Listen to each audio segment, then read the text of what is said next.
चंपा के पौधे की डालियां अब पहले की तरह वापस अपनी सामान्य ऊंचाई पर आ गईं। अब की बार राजा जयसिंह खुद उठे और फूल तोड़ने के लिए पौधे के पास गए। जब राजा ने फूल तोड़ने के लिए अपने हाथ आगे बढ़ाए, तभी चंपा के पौधे से आवाज आई, ना ना महाराज, आप यह भूल कभी मत कीजिएगा। आपको फूल तोड़ने से रोकने के लिए मैं अपने भैया से भी अनुमति नहीं लूंगी, और यदि भैया अनुमति दे भी देंगे तो भी मैं आपके हाथों में नहीं आऊंगी। इसलिए आप अपने हाथ पीछे ही रखिए और फूल तोड़ने का विचार त्याग दीजिए। चंपा के पौधे की बात सुन राजा जयसिंह हैरान रह गया। सोचा आखिर ऐसा क्या हुआ कि उनको रोकने के लिए चंपा अपने भाइयों से भी अनुमति नहीं ले रही। राजा बोला, हे चंपा के पौधे, मैं इस देश का राजा हूँ। मैंने कभी भी किसी के साथ अन्याय नहीं किया। मैं अपनी प्रजा को अपनी संतान की तरह मानता हूँ। मेरे राज्य में मनुष्य ही नहीं, पशु पक्षी भी खुश और स्वतंत्र है। मैंने आज तक किसी को जरा सी भी तकलीफ नहीं दी। फिर मुझसे ऐसी क्या भूल हो गई कि मुझे अपने फूल लेने से रोकने के लिए आपको अपने भाइयों से भी पूछने की जरूरत नहीं पड़ी।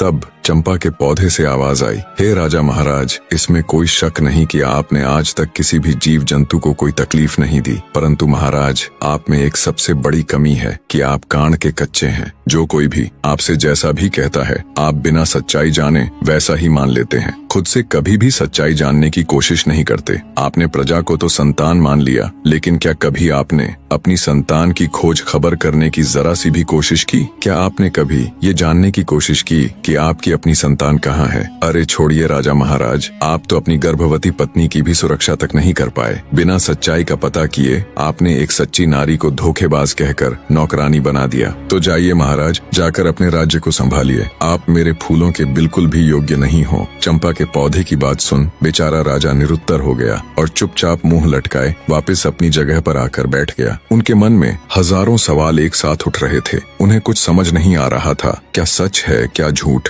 राजा अपने विचारों की उधेड़ बुन में खोया हुआ था। तभी वजीर गौरीनाथ उनके पास आता है और कहता है, महाराज, आप यदि आदेश दे तो हम छोटी रानी राजलक्ष्मी को भी फूल तोड़ने के लिए एक बार पौधे के पास भेज कर देखे। राजा कुछ कहते उससे पहले ही पटरानी बोल उठी, मंत्री जी, जो फूल महाराज के हाथों भी नहीं टूटे, वह इस धोखेबाज के हाथों कैसे टूटेंगे? मंत्री जी ने प्रश्नवाचक दृष्टि से राजा की ओर देखा। चंपा के पौधे से अब तक की हुई इतनी बातों से राजा के मन में भी शंका पैदा होने लगी थी। उन्होंने अपनी शंका दूर करने का निर्णय लेते हुए मंत्री जी को अनुमति दे दी। मंत्री रानी राजलक्ष्मी के पास जा उन्हें फूल तोड़ने के लिए कहते हैं। मंत्री की बात सुन रानी राजलक्ष्मी अनमने मन से उठी और चंपा के पौधे की तरफ देखती हुई बोली, मंत्री जी, पौधे की डालियां काफी ऊंचाई पर हैं, मेरे हाथ वहां नहीं पहुंचेंगे। मंत्री बोला, रानी जी, आप एक बार वहां पर जाकर कोशिश करके देखिए तो सही। मंत्री जी के समझाने पर रानी राजलक्ष्मी हिम्मत करके चंपा के पौधे के पास गई।